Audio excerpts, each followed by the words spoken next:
আলহামদুলিল্লাহ আলহামদুলিল্লাহি ওয়াহদা ওয়াসসালাতু ওয়াসসালামু আলা মান লা নাবিয়্যা বা'দা ওয়া আলা আলিহি ওয়া আসহাবিহি আজমাইন আম্মা বা'দ ফাআউযু বিল্লাহি মিনাশ শাইতানির রাজীম বিসমিল্লাহির রহমানির রহিম। প্রিয় ভাই ও বোন, আসসালামু আলাইকুম ওয়া রাহমাতুল্লাহি ওয়া বারাকাতুহু। আশা করি মহান পাক পরওয়ারদিগার রব্বুল আলামিনের অসীম কৃপায় আপনারা সকলে ভালো আছেন, আলহামদুলিল্লাহ। প্রিয় ভাই ও বোন, মহানবী হযরত মুহাম্মদ সাল্লাল্লাহু আলাইহি ওয়াসাল্লাম তার জীবনে যখনই কোনো বিপদে আপতিত হতেন, যখনই কোনো মুশকিলে পতিত হতেন, তখন তিনি মহান পাক পরওয়ারদিগার রব্বুল আলামিনের কাছে একটি পবিত্র ইসমে আজম জপ করে হাত উত্তোলন করতেন।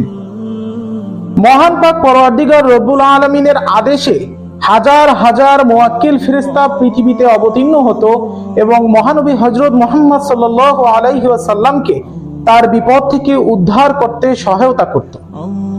প্রিয় ভাই ও বোন, মহানবী হযরত মুহাম্মদ সাল্লাল্লাহু আলাইহি ওয়াসাল্লাম এই পবিত্র ইসমে আজমটি তার সাহাবাদেরকে শিক্ষা দিয়ে গিয়েছেন। তার সাহাবারাও এর উপর আমল করেছেন, সাহাবারা তাবিঈদেরকে শিক্ষা দিয়ে গিয়েছেন। সেখান থেকে সিলসিলা আকারে আস্তে আস্তে ওলিয়া উলিয়াদের মাধ্যমে বর্তমান জমানা পর্যন্ত চলে এসেছে। প্রিয় ভাই ও বোন, এই ইসমে আজম অত্যন্ত ছোট একটি বাক্য, কিন্তু এটি জপের মাধ্যমে মহান পাক পরওয়ারদিগার রব্বুল আলামিনের এত অসীম শক্তির সঞ্চালন ঘটে, যা তাৎক্ষণিকভাবে আপনার সমস্যা থেকে আপনাকে উত্তোলন করবে ইনশাআল্লাহ, তাৎক্ষণিকভাবে আপনার সমস্যার সমাধান করে দিবে ইনশাআল্লাহ।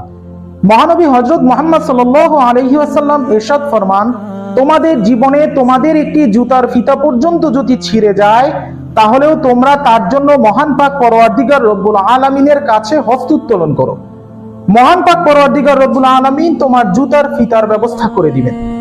তাহলে একটি জিনিস আপনাদের উপলব্ধি করতে হবে যে মহানবী হযরত মুহাম্মদ সাল্লাল্লাহু আলাইহি ওয়াসাল্লাম আমাদেরকে আমাদের জীবদ্দশায় প্রতিটি জিনিসের জন্য আল্লাহ রাব্বুল আলামিনের উপর কতটা সবুর করতে এবং কতটা আস্থা রাখতে বলে গিয়েছেন। তো চলুন প্রিয় ভাই ও বোন, আমরা ইসমে আজমটি জেনে নেই এবং এই ইসমে আজমের রেওয়াত এবং এর দলিল আমি আমার কমেন্ট বক্সে লিখে দিব ইনশাআল্লাহ। ইসমে আজমটি হচ্ছে ইয়া হাইয়ু ইয়া কাইয়ুম বিরহমাতিকা আস্তাগীস। আমি আবার বলছি, ইয়া হাইয়ু ইয়া কাইয়ুম বিরহমাতিকা আস্তাগীস। এর বাংলা অনুবাদ হচ্ছে, হে চিরঞ্জীব চিরস্থায়ী সত্তা, আমি তোমার কাছে তোমার রহমতের উসিলা করে সাহায্য প্রার্থনা করছি। প্রিয় ভাই বোন, আমি আবার বলছি, হে চিরস্থায়ী চিরঞ্জীব সত্তা, আমি তোমার কাছে তোমার রহমতের উসিলা করে সাহায্য প্রার্থনা করছি। একটি জিনিস বুঝতে হবে, মহান পাক পরওয়ারদিগার রব্বুল আলামিনের রহমতের সীমা বিশ্ব জগতের সকল কিছুকে অতিক্রম করে।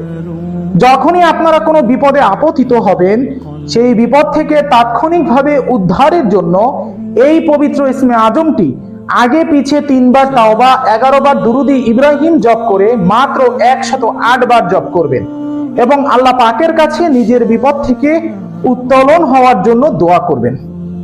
যতদিন পর্যন্ত আপনার বিপদ থেকে আপনি উদ্ধার না হচ্ছেন, আমলটি চালিয়ে যাবেন।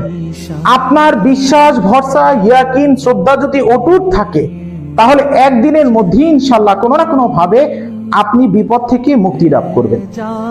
প্রিয় ভাই বোন, আশা করি মহান পাক পরওয়ারদিগার রব্বুল আলামিন আপনাদের সকলকে পবিত্র ইসমে আজমটির উপর আমল করার তৌফিক দান করুক। আপনারা সকলে আমার জন্য প্রার্থনা করবেন, আমিও আপনাদের সকলের জন্য প্রার্থনা করি। আসসালামু আলাইকুম ওয়া রাহমাতুল্লাহি ওয়া বারাকাতুহু।